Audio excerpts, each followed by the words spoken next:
juga apa namanya membantu atas atas aktivitas yang ada di satuan pendidikan. Kemarin Bu Wahyu juga diundang di rumah dinas, ya juga nanti melalui Bu Wahyu nggak apa-apa ya, melalui Bu Wahyu nggak apa-apa. Nggih, matur suwun Bu, informasinya Bu. Iya, betul. Ya. Kados pundi Bu kados pundi Bu Susi bisa diterima? Bisa, Pak. Iya. Siap. Nanti. Iya. Matur suwun. Baik, bisa kami lanjutkan ya. Ya.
Sebentar, ini nampaknya belum mau diajak kompromi ya.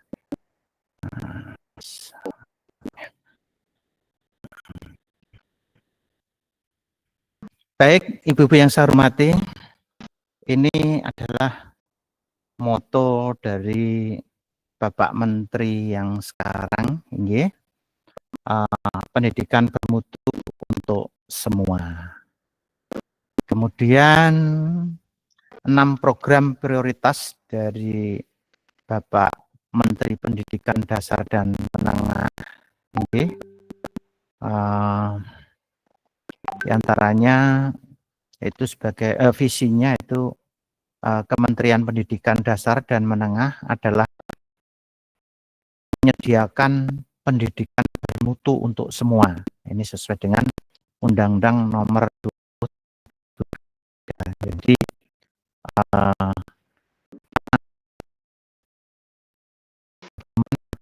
Undang-Undang Sisdiknas ya tahun 2003 ya.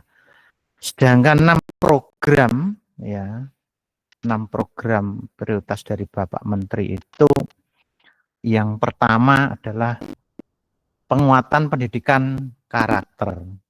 Nah, kemudian yang kedua wajib belajar 13 tahun dan pemerataan kesempatan pendidikan. Nah ini ya, yang mungkin panjenengan sudah menemukan jawabannya ya. Saya yakin panjenengan sudah berselancar di dunia medsos ya. Jadi untuk wajib belajar 13 tahun ini kalau tidak ada perubahan itu yang 12 tahun itu berada di jenjang sekolah dasar, kemudian sekolah menengah, dan yang 1 tahun itu yang taman kanak-kanak. Oleh karena itu nanti konsentrasinya saat ini karena penambahan jadi nanti semuanya mempersiapkan diri Bu. Wah, namanya wajib belajar ya. Yang kemarin kita belum diwajibkan untuk itu wajib belajar.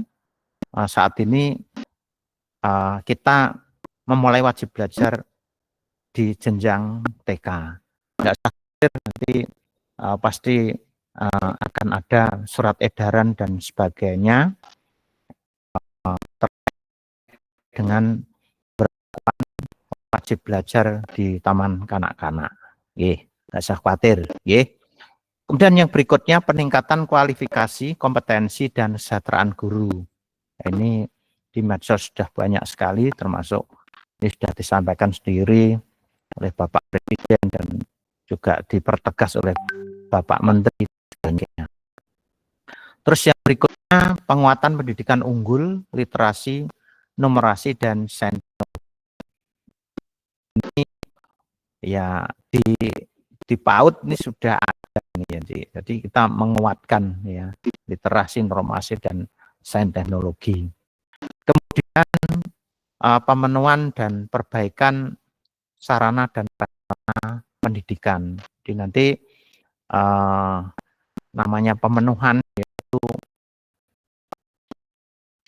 dipenuhi, jadi bukan saja dari pemerintah, mungkin dari semua pihak ya untuk memenuhi sarana pendidikan. Juga pengembangan bahasa dan tunggu saja pengembangan bahasa dan sastra.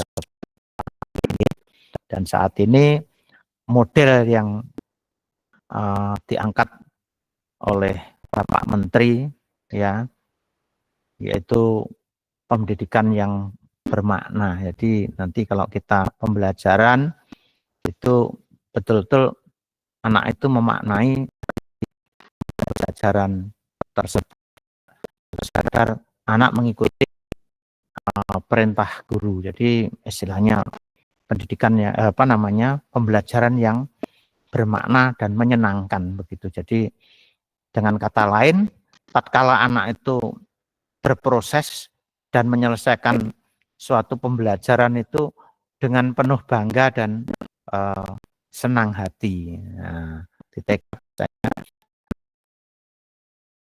kalau bisa menyelesaikan suatu kegiatan pembelajaran gitu ya Bu ya. Iya, biasanya kita aku bisa kan gitu. Iya.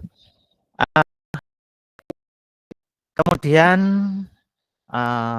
sedangkan ini sebagai pengawas itu mohon maaf ya, tahun kemarin kami sudah melakukan suatu kegiatan ya dengan strategi pendampingan Bu ya, strategi pendampingan. Jadi kami untuk menentukan pendampingan itu yang pertama raport pendidikan, yang kedua berdasarkan wawancara dengan kepala sekolah, kemudian dengan dan termasuk data-data yang lain. Tidak kalah pentingnya kami dengan observasi langsung ke satuan pendidikan. Iya. Mungkin panjenengan di dinding sebelah barat, atasnya Bu Sulis tertera seperti ini, nggih. Nah, ini perlu kami sampaikan, nggih. Tapi ini istilahnya nanti tahu kita sendiri, diri kita sendiri. Ya, di sana yang pertama itu penyampai perubahan Bu, pendampingan kami. Penyampai perubahan itu bagaimana Pak Sagung? Ya, yang dikategorikan penyampai perubahan itu dalam pendampingan. Itu jika kepala sekolah dengan tingkat memimpin perubahan itu rendah Bu. Dan tingkat kesadaran melakukan refleksi masih berkembang. Ya. Kami monggo ini kami hanya panjenengan ada di posisi mana itu yang bisa bisa merefleksi panjenengan piyambak. Nah, sedangkan proses pendampingannya yaitu kami mendampingi secara direktif, ya, di mana kami dalam pengasuh sekolah terlibat mengerjakan aktivitas perubahan atau memberikan contoh yang nyata. Ini untuk kepala sekolah, Bu. Jadi memang kepala sekolah itu sejak awal kami sampaikan, kepala sekolah ini adalah sebagai monggo, bahkan sebagai lokomotif. Kalau kereta api itu juga bisa, sebagai apa ya, inti sel juga bisa. Jadi kepala sekolah ini penentu, Bu. Iya, penentu ya. Jadi sebagai kepala sekolah itu enggak main ya. Jadi boleh dikatakan semut liwatnya perso paribasane gitu. Jadi penentu dari perubahan ini adalah kepala sekolah, nggih. Ya, makanya panjenengan sendiri itu yang istilahnya menyelesaikan apa namanya, menuntaskan semua perubahan itu ada di panjenengan. Jadi non sewu,